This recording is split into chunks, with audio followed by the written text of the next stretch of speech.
Halo teman-teman, perkenalkan nama saya Alda Mariana Lete, NIM 2015007. Saya di sini akan membawakan materi tentang struktur membran sel. Oke, langsung saja kita simak materinya. Membran sel dikenal dengan nama membran biologis, meliputi membran plasma atau plasma lemna, dan membran sejumlah organel yang terdapat di dalam sel. Membran plasma membatasi isi sel dari lingkungan luarnya. Secara umum, membran sel terdiri dari senyawa-senyawa lipida, protein, dan karbohidrat.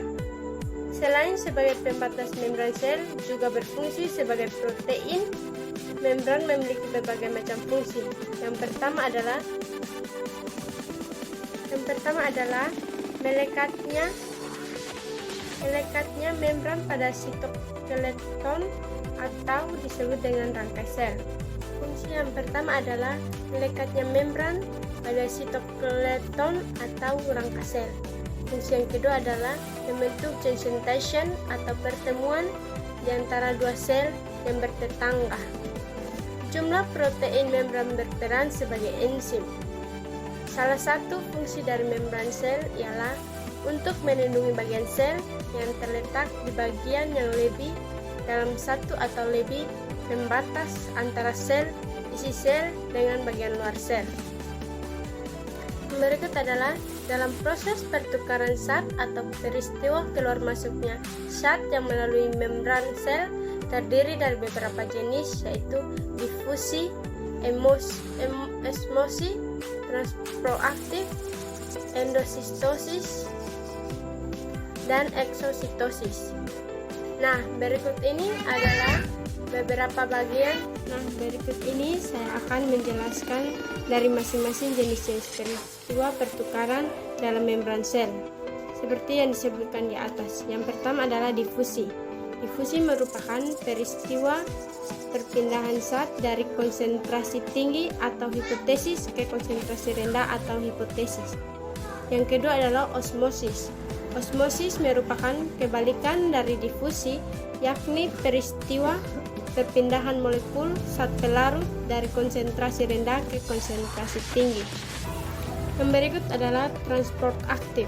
Proses pengangkatan zat berupa glukosa dan asam amino yang dilakukan oleh sel. Sel transport aktif memerlukan energi ATP untuk melewati membran semipermeabel. Yang berikut adalah endositosis. Endositosis merupakan peristiwa masuknya suatu zat ke dalam sel akibat terjadinya lelukan pada membran sel sehingga mengakibatkan suatu sel terjebak di dalamnya. Yang terakhir adalah ekositosis. Ekositosis merupakan kebalikan dari endositosis, yakni peristiwa keluarnya suatu zat yang terbungkus oleh membran sel. Berikut saya akan menjelaskan struktur membran sel. Secara umum, struktur membran sel terdiri dari beberapa komponen penyusun, yaitu sebagai berikut. Yang pertama, lipoprotein, yang kedua glikoprotein, yang ketiga glikolipid, dan dua lapisan fosfolipid. Struktur dan komponen penyusun membran sel. Membran sel merupakan lapisan yang melindungi inti sel dan sitoplasma.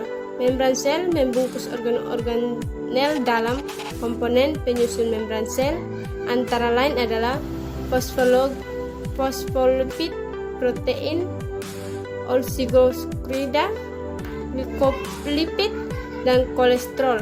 Komponen musku atau membran sel semipermanen dilapisi membran.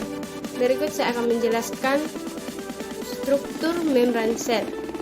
Yang pertama adalah lipoprotein. Lipoprotein adalah gabungan antara lemak dan protein. Yang kedua adalah glikoprotein. Glikoprotein merupakan senyawa hidrokarbohidrat yang berkaitan dengan protein. Yang ketiga adalah glikolipid. Glikolipid merupakan senyawa karbohidrat yang berikatan dengan lipid. Yang keempat adalah fosfolipid, adalah gabungan antara lemak dan fosfat yang bersifat hidrofilik dan ujung polar, atau disebut juga dengan larutan dalam air. Sekian dari materi yang saya bawakan dan terima kasih.